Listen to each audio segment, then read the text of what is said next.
So the Galaxy S26 Ultra might look familiar at first glance, but once you look closer, Samsung is changing more than you'd think. Some updates fix old complaints, others simply bring things up to where they should be. So let's go through the 12 key differences and see what actually matters. First up, the design. The S26 Ultra is getting a bit rounder, but not so round that it loses that classic Note aesthetic. Samsung also chamfered the edges this time, which is a big relief because the S25 Ultra's edges were sharp enough to slice an apple. The biggest visual shift though is the camera module. It now resembles the Z Fold 7 setup, and considering how clean that design looks on the Fold, it's a welcome update. The one drawback is pretty obvious. This thing is gonna dance on a table if you tap it. And it's not just the looks. Samsung made the S26 Ultra both slimmer and lighter than the S25 Ultra. It's 0.3mm thinner and 4 grams lighter.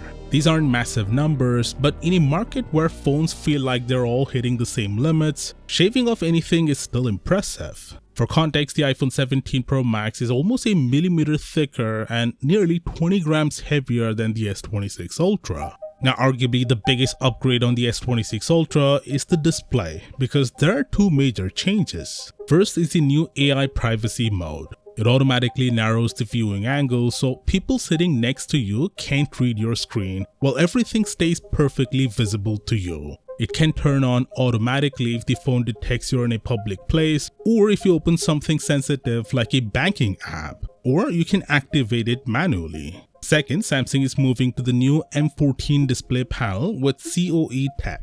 That means lower power consumption, better colors, longer lifespan, and potentially higher brightness. But Samsung doesn't seem to be using that extra brightness because it's still capped at 2600 nits, just like the S25 Ultra. And we still don't know if they're enabling full 10-bit color or sticking to 8-bit like before. The panel can do 10-bit, but whether Samsung lets it is a different question. Next, the battery capacity stays the same, but charging finally gets the bump everyone's been waiting for. Wired charging jumps to 60 watts and wireless goes up to 25 watts. That's a meaningful upgrade from the S25 Ultra, and it's literally their biggest charging improvements in years. It will definitely help when you're traveling or when you just need a fast top-up. Samsung also added built-in magnets for proper MagSafe style charging and accessories. Unlike the S25 Ultra, you don't need a magnetic case anymore to snap on chargers or mounts. It's a simple change, but it makes the whole experience far better and honestly should have happened ages ago. The RAM and storage capacities are the same, but the RAM itself is upgraded. Samsung is using a newer version of LPDDR5X that's about 26% faster. You'll see this in a quicker low-light shutter speeds, smoother lens switching, better multitasking efficiency, and just overall more refined experience. Now, even though the camera on the S26 Ultra looks almost identical to the S25 Ultra on paper, there are real hardware changes that should make a noticeable difference. The first is the larger apertures. Both the main and the 5x telephoto cameras are getting upgrades. The main lens is jumping from f1.7 to f1.4, which lets in around 40% more light. You'll notice this especially in low light. Photos will look brighter, sharper, and richer in detail. You also get better natural depth of field, which should look especially good on the 5x telephoto. And this isn't just about photos. Videos benefit even more from bigger apertures, so the improvement will be visible there too. Pair that with the improved ISP on the Snapdragon 8 Elite Gen 5, and the S26 Ultra's camera system should feel like a clear step up from the S25 Ultra. Speaking of videos, Samsung is adding a new APV codec to match Apple's popular ProRes format. It works similarly and gives creators greater control over recording and editing. Samsung even says APV is more efficient than ProRes, so if you've been wanting a ProRes style raw video option on a Galaxy, this finally delivers it.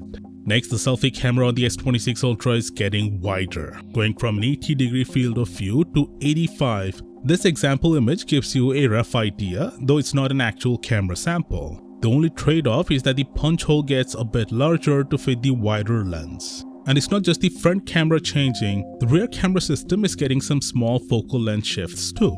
The main lens goes from 23mm to 24mm, and the 5x telephoto goes from 115 to 120mm. You won't notice much on the main lens, but the telephoto change will give you nicer background compression and a cleaner natural blur. The S26 Ultra is also the first phone to ship with One UI 8.5 out of the box. It's a noticeably bigger upgrade compared to One UI 8 with ton of UI improvements and a refreshed look. I've already installed it on the S25 Ultra and made a hands-on video walking through all the changes. I'll link it below so you can check it out.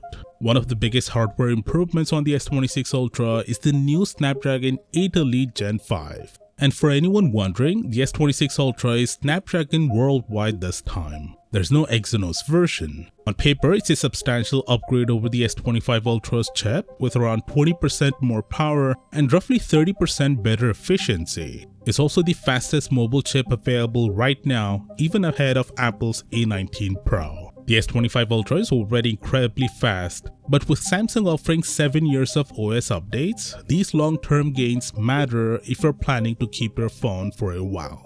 There are also new AI additions like Perplexity integration and Bixby, but since the S25 Ultra is getting them with One UI 8.5, we don't dive into that here.